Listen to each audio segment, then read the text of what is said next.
In John chapter 14, verse 6, Jesus said, I am the way, the truth, and the life. No man can come to the Father but by me. But you see what I'm saying? That's saying can come to the Father right now. Jesus is saying that you can come to the Father, the creator of all, the creator of the universe. You can come to him for whatever you need through Jesus. That's good news. Glory to God. That is good news for you, young lady. You can go to Jesus about your depression. You can go to Jesus about your fear. You can go to Jesus to help you do your homework. If you go ahead and give your life to him, he becomes your Lord, young lady. See, but when your heart gets broken by that boy, or your heart gets broken by that girl, then see, you don't want to wait till that happens. Because you'll be by yourself in your own misery, stewing in your own misery. Jesus died on the cross so you wouldn't be miserable. Jesus Christ died on the cross so you would not be miserable. Just because you got something to drink and some friends around you, does not mean you're not miserable. No, that's misery.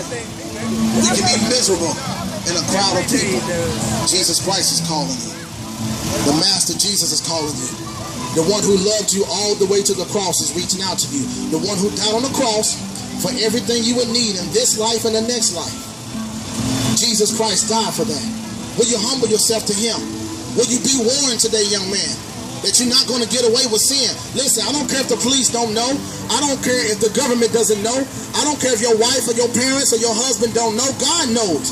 God is the police you need to be worried about. The first policeman is God. Oh, goodness gracious. The first policeman is God. The first parent is God.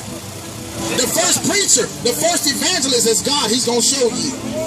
He's going to show you. That's why now is the time, young man. Come on, man. Think about it. Now is the time for you. Today is the day of salvation. Now is the time for you to think about the condition of your soul. Are you born again? Are you ready to meet God? Are you ready to humble yourself and give your life to the one who died on the cross for you? Jesus Christ died on the cross for you so that you wouldn't die and go to hell, folks. Jesus Christ died on the cross and proved himself to be our best friend. Our best friend is Jesus. Our best friend is the one who died on the cross. Our best friend is the one we need to follow in this life. That means I had to turn my back on BET. See, I had to turn my back on MTV. I had to turn my back on Hollywood. I had to turn my back on all that music. I had to turn my back on Marvin Gaye. I had to turn my back on Johnny Cash. I had to turn my back on Jay-Z. I had to turn my back on Ice Cube. I had to turn my back on Snoop Dogg. I had to turn my back on I had to turn my back on that to follow Jesus Christ. Because no man can serve two masters. Jesus will either be your master or Satan will be your master. I don't care how nice. I don't care if it is easy listening music. I don't care if it's this stuff behind me right now. Music comes from one of two places. It comes from one of two places, folks. The things that we see in this world is coming from one or two places. It's either come from Jesus or Satan. And no man can serve two masters. But the good news is, listen to this though. The Bible describes Jesus as the good master. See, the good master is calling you away from sin.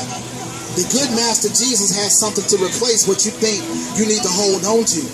The good master, Jesus, got everything you need. The Bible says that he prepares a table of blessing before you in the presence of your enemies.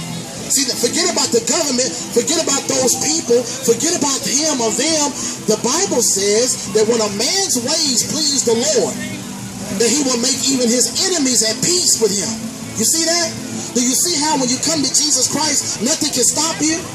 The Bible says that nothing can stop you.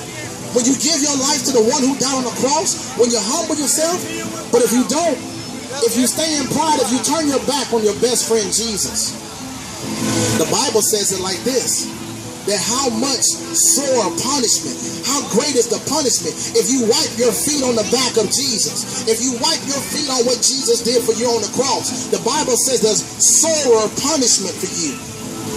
And let me tell you something, Americans, I don't care if you black, white, Asian, or Latin. In America, we have it easy. We have it easy in America.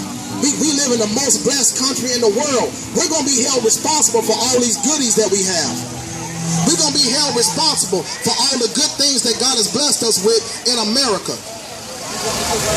You're going to be held responsible for all the good things that we have been given in America. These are blessings. These are witnesses. God is witnessing to us of his goodness by even allowing us to come out here to tell you about Jesus, to tell you how good Jesus is, to tell you that he's calling you. This is a blessing to you. God is blessing you today. You can be an atheist, but God is still calling you. He still died for you. Whether you like it or not, you stand before. Whether you like it or not, Jesus Christ you're going to stand before Jesus Christ because he's blessing you right now in America, sir. Your 401k is being held up by Jesus. Your paycheck right now at your job, I don't care if you're an atheist. I don't care what you are. Your paycheck right now in America is being upheld by Jesus Christ. Not the Constitution. Your 401k depends upon what you're going to do with Jesus. Oh my goodness gracious. Because I know some people that had a good retirement laid out and they never drew a nickel of it. They never drew a penny of it because they died. So your